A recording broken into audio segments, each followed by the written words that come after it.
জামায়াতকে vote দিলে vest পাওয়া যাবে, এ কথাকে কেন্দ্র করে জামায়াত ও বিএনপির সমর্থকদের মধ্যে কথা কাটাকাটি ও হাতাহাতি এক পর্যায়ে সংঘর্ষে রূপ নেয়।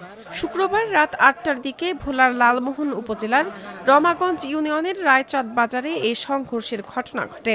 এতে উভয় পক্ষের অন্তত ৩০ জন আহত হয়েছেন। নৌবাহিনীর সদস্যরা ঘটনাস্থলে গিয়ে পরিস্থিতি নিয়ন্ত্রণে আনার চেষ্টা করেন। এ সময় সংঘর্ষে অংশ নেওয়া এক পক্ষ নৌবাহিনীর গাড়িতে হামলার চেষ্টা করে। সংঘর্ষে আহতদের মধ্যে ৯ থেকে ১০ জনকে লালমোহন উপজেলা স্বাস্থ্য কমপ্লেক্স ও ভোলা সদর হাসপাতালে ভর্তি করা হয়েছে। বাকিদের স্থানীয়ভাবে চিকিৎসা দেওয়া হয়েছে।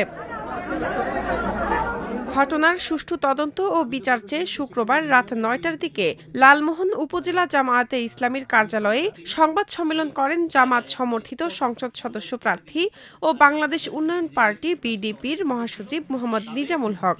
সংবাদ সম্মেলনে জামায়াতের আমির আব্দুল হক, সেক্রেটারি জেনারেল মোহাম্মদ রুহুল আমিন সহ দলের স্থানীয় নেতারা উপস্থিত ছিলেন। পরিকল্পিতভাবে আমাদের এই কর্মীর উপরে সোহেল যার নাম, তার উপরে তারা বিচ্ছিন্নভাবে তার উপরে আক্রমণ করেছে। মিথ্যাচার, ঢাহা মিথ্যাচার। এটা জামাতের কর্মীর উপর আক্রমণ করেছে, এটা ওই এলাকার সব মানুষ জানে এবং তখন থেকে আমরা এগুলো খোঁজখবর রাখছিলাম, আমরা এগুলো সমাধান করার জন্য আমাদের পক্ষ থেকে আমরা কথা বলছিলাম। এ বিষয়ে উপজেলা বিএনপির সভাপতি মোহাম্মদ জাফর ইকবাল বলেন, জামাত নেতারা জামাতকে ভোট দিলে ভেস্ট পাওয়া যাবে এমন বক্তব্য দিয়ে নিজেদের অপপ্রচার চালাচ্ছিলেন। এ নিয়ে প্রথমে কথা কাটাকাটি হয়। সংঘর্ষে ইউনিয়ন যুবদলের সভাপতি জসিমউদ্দিন ও স্থানীয় মুরব্বী নান্নু মাস্টার সহ ১৫ থেকে ১৬ জন বিএনপির নেতাকর্মী আহত হন বলে জানান তিনি। এ বিষয়ে তারা রিটার্নিং কর্মকর্তা ও থানায় লিখিত অভিযোগ দেবেন।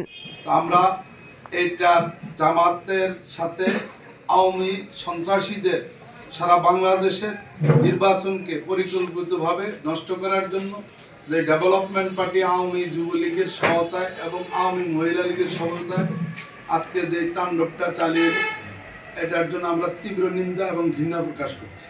লালমোহন থানার ভারপ্রাপ্ত কর্মকর্তা মোহাম্মদ অলিউল ইসলাম বলেন, আমরা শুনেছি জামায়াতে ভোট দিলে ভেস্তে যাওয়া যাবে, এ নিয়ে কথা কাটাকাটি হয়, তবে এর সত্যতা নিশ্চিত করা যায়নি। কেউ এখনো অভিযোগ দেয়নি।